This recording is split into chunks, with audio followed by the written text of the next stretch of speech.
Sabay-sabay ipagdiwang ang Kapaskuhan, tayo'y magsama-sama sa ligaya, kaibigan. Mahirap ka man o mayaman, dapat nagbibigayan.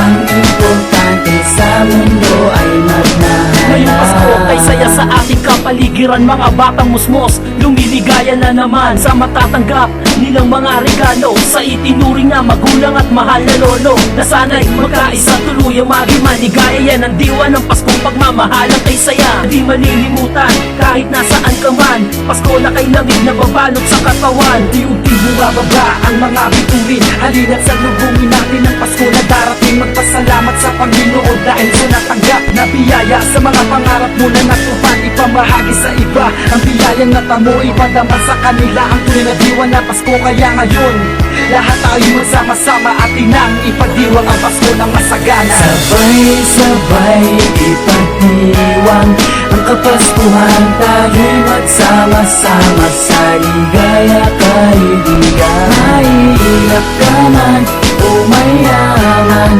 dapat nagbibigayan. Ang importante sa mundo ay magmahalan.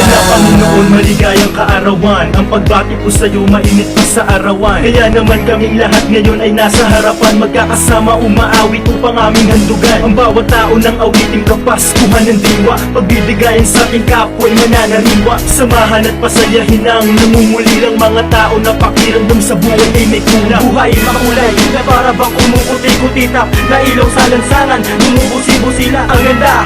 Ramdam mo na ba ang simoy ng Kapaskuhan? Malamig na simoy ng hangin ang mararamdaman, mga ngiti sa mga batang musmos, sama-samang ipagdiriwang kahit pa nakapos. Ang importante magmahalan, kalimutan ng lumbay, magpatawad kung sino man ang mga naging kaaway. Sabay-sabay ipagdiwang ang Kapaskuhan, tayo'y magsama-sama sa ligaya, kaibigan. Mahirap ka man o mayaman, dapat nagbibigayan.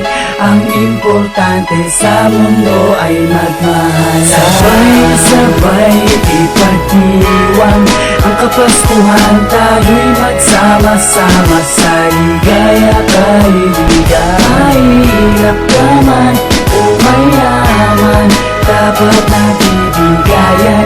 Ang importante sa mundo ay magmahalan. Sabay-sabay ipagdiwang ang Kapaskuhan, tayo'y magsama-sama sa ligaya, kaibigan. Mahirap ka man o mayaman, dapat